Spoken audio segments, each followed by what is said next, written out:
O Espelho, de Machado de Assis. Esboço de uma nova teoria da alma humana. 4 ou 5 cavalheiros debatiam uma noite várias questões de alta transcendência, sem que a disparidade dos votos trouxesse a menor alteração aos espíritos. A casa ficava no Morro de Santa Teresa. A sala era pequena, alumiada de velas, cuja luz fundia-se misteriosamente com o luar que vinha de fora. Entre a cidade, com as suas agitações e aventuras, e o céu, em que as estrelas pestanejavam, através de uma atmosfera límpida e sossegada, estavam os nossos 4 ou 5 investigadores de coisas metafísicas, resolvendo amigavelmente os mais árduos problemas do universo. Por que 4 ou 5? Rigorosamente eram 4 os que falavam, mas, além deles, havia na sala um 5º personagem, calado, pensando, cochilando, cuja espórtula no debate não passava de um ou outro resmungo de aprovação. Esse homem tinha a mesma idade dos companheiros, entre 40 e 50 anos.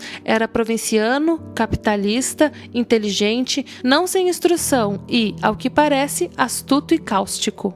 Não discutia nunca e defendia-se da abstenção com um paradoxo, dizendo que a discussão é a forma polida do instinto batalhador que jaz no homem, como uma herança bestial, e acrescentava que os serafins e os querubins não controvertiam nada e, aliás, eram a perfeição espiritual e eterna. Como desse esta mesma resposta naquela noite, contestou-lhe um dos presentes e desafiou-o a demonstrar o que dizia, se era capaz. Jacobina, assim se chamava ele, refletiu um instante e respondeu: "Pensando bem, talvez o senhor tenha razão." Vai senão quando, no meio da noite, sucedeu que esse casmurro usou da palavra, e não 2 ou 3 minutos, mas 30 ou 40. A conversa, em seus meandros, veio a cair na natureza da alma, ponto que dividiu radicalmente os 4 amigos, cada cabeça, cada sentença. Não só o acordo, mas a mesma discussão tornou-se difícil, se não impossível, pela multiplicidade de questões que se deduziram do tronco principal, e um pouco, talvez, pela inconsistência dos pareceres.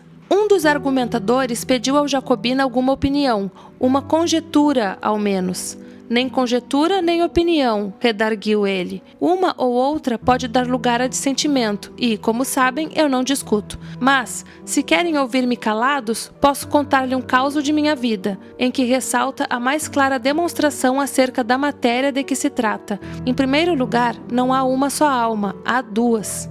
"Duas?"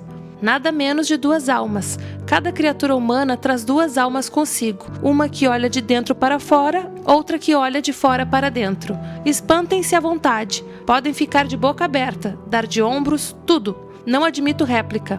Se me replicarem, acabo o charuto e vou dormir. A alma exterior pode ser um espírito, um fluido, um homem, muitos homens, um objeto, uma operação. Há casos, por exemplo, que um simples botão de camisa é a alma exterior de uma pessoa. E assim também a polca, o voltarete, um livro, uma máquina, um par de botas, uma cavatina, um tambor, etc. Está claro que o ofício dessa segunda alma é transmitir a vida, como a primeira. As 2 completam o homem, que é, metafisicamente falando, uma laranja. Quem perde uma das metades perde naturalmente metade da existência, e casos há, não raros, em que a perda da alma exterior implica a da existência inteira. Shylock, por exemplo, a alma exterior daquele judeu eram seus ducados. Perdê-los equivalia a morrer. "Nunca mais verei o meu ouro", diz ele a Tubal. "É um punhal que me enterras no coração." Vejam bem esta frase. A perda dos ducados, alma exterior, era morte para ele. Agora, é preciso saber que a alma exterior não é sempre a mesma. Não? Não, senhor. Muda de natureza e de estado. Não aludo a certas almas absorventes, como Pátria, com a qual disse Camões que morria, e o Poder, que foi a alma exterior de César e de Cromwell. São almas enérgicas e exclusivas, mas há outras, embora enérgicas, de natureza mudável. Há cavalheiros, por exemplo, cuja alma exterior, nos primeiros anos, foi um chocalho ou um cavalinho de pau, e mais tarde uma provedoria de irmandade, suponhamos. Pela minha parte, conheço uma senhora, na verdade, gentilíssima, que muda de alma exterior 5 ou 6 vezes por ano. Durante a estação lírica é a ópera, cessando a estação, a alma exterior substitui-se por outra. Um concerto, um baile do cassino, a Rua do Ouvidor, Petrópolis. Perdão, essa senhora quem é? Essa senhora é parenta do diabo e tem o mesmo nome, chama-se Legião, e assim outros muitos casos. Eu mesmo tenho experimentado dessas trocas. Não as relato porque iria longe. Restrinjo-me ao episódio que lhes falei, um episódio dos meus 25 anos. Os 4 companheiros, ansiosos de ouvir o caso prometido, esqueceram a controvérsia. Santa curiosidade, tu não és só a alma da civilização, és também o pomo da concórdia, fruta divina, de outro sabor que não aquele pomo da mitologia. A sala, até há pouco ruidosa de física e metafísica, é agora um mar morto. Todos os olhos estão no Jacobina, que conserta a ponta do charuto, recolhendo as memórias. Eis aqui como ele começou a narração. Tinha 25 anos, era pobre e acabava de ser nomeado alferes da Guarda Nacional. Nota da leitora. Alferes, antigo posto militar equivalente ao atual de segundo tenente. Não imaginam o acontecimento que isso foi em nossa casa. Minha mãe ficou tão orgulhosa, tão contente, chamava-me de seu alferes. Primos e tios, foi tudo uma alegria sincera e pura. Na vila, note-se bem, houve alguns despeitados, choro e ranger de dentes, como na escritura, e o motivo não foi outro senão que o posto tinha muitos candidatos e que estes perderam. Suponho também que uma parte do desgosto foi inteiramente gratuita, nasceu da simples distinção. Lembra-me de alguns rapazes que se davam comigo e passaram a olhar-me de revés durante algum tempo. Em compensação, tive muitas pessoas que ficaram satisfeitas com a nomeação, e a prova é que todo o fardamento me foi dado por amigos. Vai então uma das minhas tias, Dona Marcolina, viúva do capitão Peçanha, que morava a muitas léguas da vila, num sítio escuso e solitário. Desejou ver-me e pediu que fosse ter com ela e levasse a farda. Fui, acompanhado de um pajem, que daí a dias tornou a vila, porque tia Marcolina apenas me pilhou no sítio. Escreveu a minha mãe dizendo que não me soltava antes de um mês, pelo menos. E abraçava-me, chamaria-me também o seu alferes. Achava-me um rapagão bonito. Como era um tanto patusca, chegou a confessar que tinha inveja da moça que houvesse de ser minha mulher. Jurava que em toda a província não havia outro que me pusesse o pé adiante. E sempre alferes. Era alferes para cá, alferes para lá, alferes a toda hora. Eu pedia-lhe que me chamasse Joãozinho como dantes. E ela abanava a cabeça, bradava que não, que era o senhor alferes.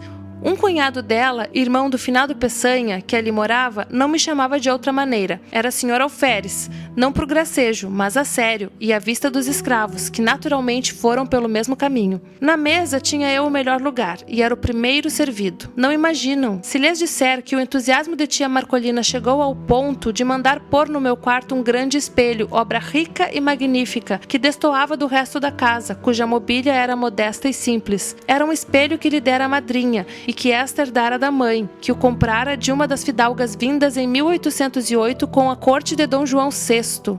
Não sei o que havia nisso de verdade. Era tradição. O espelho estava naturalmente muito velho, mas via-se-lhe ainda o ouro, comido em parte pelo tempo, uns delfins esculpidos nos ângulos superiores da moldura, uns enfeites de madrepérola e outros caprichos do artista. Tudo velho, mas bom.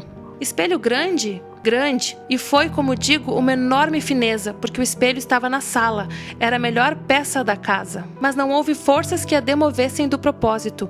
Respondia que não fazia falta, que era só por algumas semanas, e finalmente que o senhor alferes merecia muito mais. O certo é que todas essas coisas, carinhos, atenções, obséquios, fizeram em mim uma transformação, que o natural sentido da mocidade ajudou e completou. Imaginam, creio eu? Não, o alferes eliminou o homem. Durante alguns dias, as duas naturezas equilibraram-se, mas não tardou que a primeira cedesse à outra. Ficou-me uma parte mínima de humanidade. Aconteceu então que a alma exterior, que era dantes o sol, o ar, o campo, os olhos das moças, mudou de natureza e passou a ser a cortesia e os rapapés da casa. Tudo que me falavam do posto, nada do que me falavam do homem. A única parte do cidadão que ficou comigo foi aquela que entendia com o exercício da patente. A outra dispersou-se no ar e no passado. Custa-lhes acreditar, não?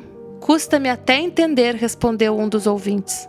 Vai entender. Os fatos explicarão melhor os sentimentos. Os fatos são tudo. A melhor definição do amor não vale um beijo de moça namorada. E, se bem me lembro, um filósofo antigo demonstrou o movimento andando. Vamos aos fatos. Vamos ver como, ao tempo em que a consciência do homem se obliterava, a do alferes tornava-se viva e intensa. As dores humanas, as alegrias humanas se eram só isso. Mal obtinham de mim uma compaixão apática ou um sorriso de favor. No fim de 3 semanas, era outro, totalmente outro. Era exclusivamente alferes. Ora, um dia recebeu a tia Marcolina uma notícia grave. Uma de suas filhas, casadas com um lavrador residente dali a 5 léguas, estava mal e à morte. Adeus, sobrinho, adeus, alferes. Era mãe extremosa, armou logo uma viagem, pediu ao cunhado que fosse com ela e a mim que tomasse conta do sítio. Creio que, se não fosse aflição, disporia ao contrário. Deixaria o cunhado e iria comigo. Mas o certo é que fiquei só, com os poucos escravos da casa. Confesso-lhes que desde logo senti uma grande opressão, alguma coisa semelhante ao efeito de 4 paredes em um cárcere, subitamente levantadas em torno de mim. Era a alma exterior que se reduzia, estava agora limitada a alguns espíritos boçais. O alferes continuava a dominar em mim, embora a vida fosse menos intensa e a consciência mais débil. Os escravos punham uma nota de humildade nas suas cortesias, que de certa maneira compensava a afeição dos parentes e a intimidade doméstica interrompida. Notei mesmo, naquela noite, que eles redobravam de respeito, de alegria, de protestos.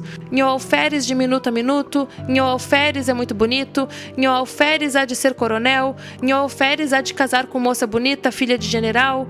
Um concerto de louvores e profecias, que me deixou extático. Ah, pérfidos! Mal podia eu suspeitar a intenção secreta dos malvados. Matá-lo? Antes fosse assim. Coisa pior?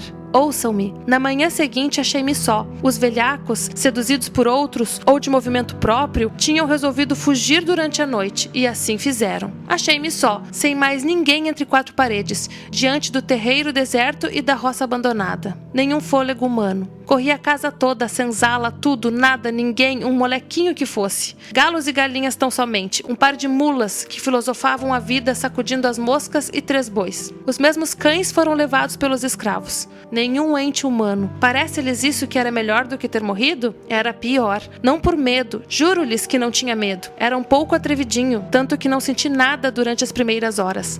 Fiquei triste por causa do dano causado à tia Marcolina. Fiquei também um pouco perplexo, não sabendo se devia ir ter com ela para lhe dar a triste notícia, ou ficar tomando conta da casa. Adotei o segundo alvitre, para não desamparar a casa, e porque, se minha prima enferma estava mal, eu ia somente aumentar a dor da mãe, sem remédio nenhum. Finalmente, esperei que o irmão do tio Peçanha voltasse naquele dia ou no outro, visto que tinha saído havia já 36 horas, mas a manhã passou sem vestígio dele, e à tarde comecei a sentir uma sensação como de pessoa que houvesse perdido toda a ação nervosa e não tivesse consciência da ação muscular. O irmão do tio Peçanha não voltou nesse dia, nem no outro, nem em toda aquela semana. Minha solidão tomou proporções enormes.